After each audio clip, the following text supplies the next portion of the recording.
Hi guys, good morning. It's Milin Rasaga everyone. Don't forget to subscribe.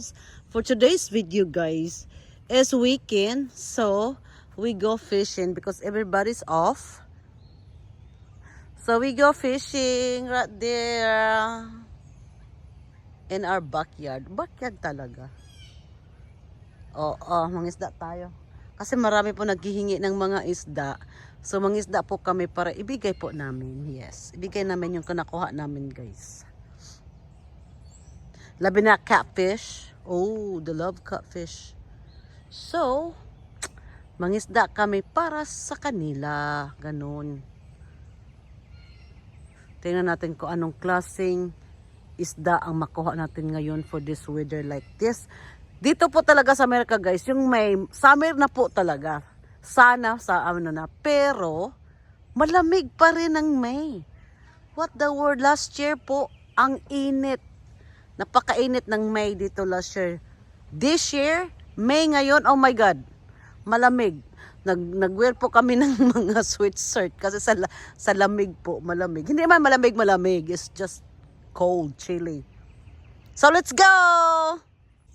Ang laki ng ibon guys, oh. Ha? Laki-laki ng ibon. Wow. Anong klaseng ibon to?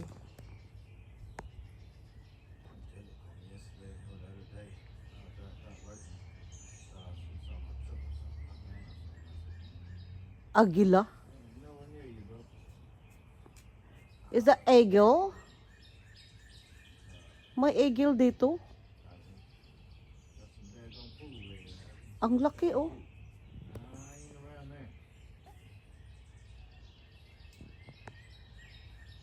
Hanggang 15 lang pala. Hala. Ang laking ibon.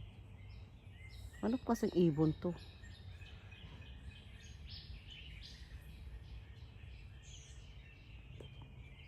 Ayan guys, nandito na po kami. Nag-start na po siya mag-fishing ng bass or crappie.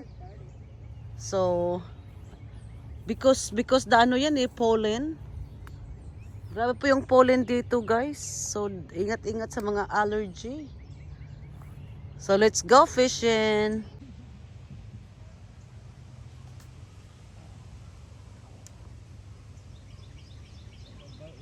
Guys, another day. Another catfish na naman tayo everyone. Yummy yummy for my tummy.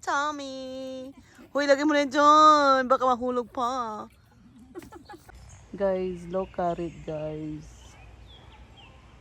Dito lang isda sila guys dito sa ano na harap ng ano namin. O diba?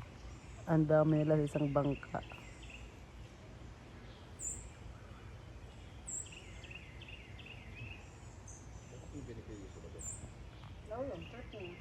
Oh my God! Look at that guy! Pa ako. Ako rin, wala pa rin ako. Bro, get that thing, he ate it. Wow, look at that guys. Today is a very good day to fish. Isa po inaano lang yung ano ko, oh. Wow, kalaki. Go watch mine. Ang laki guys, oh. Laki. Kalaki sa catfish men, oh. Ako nagro-roll pa nga lang ako eh. Go get Sis's thing. Wow.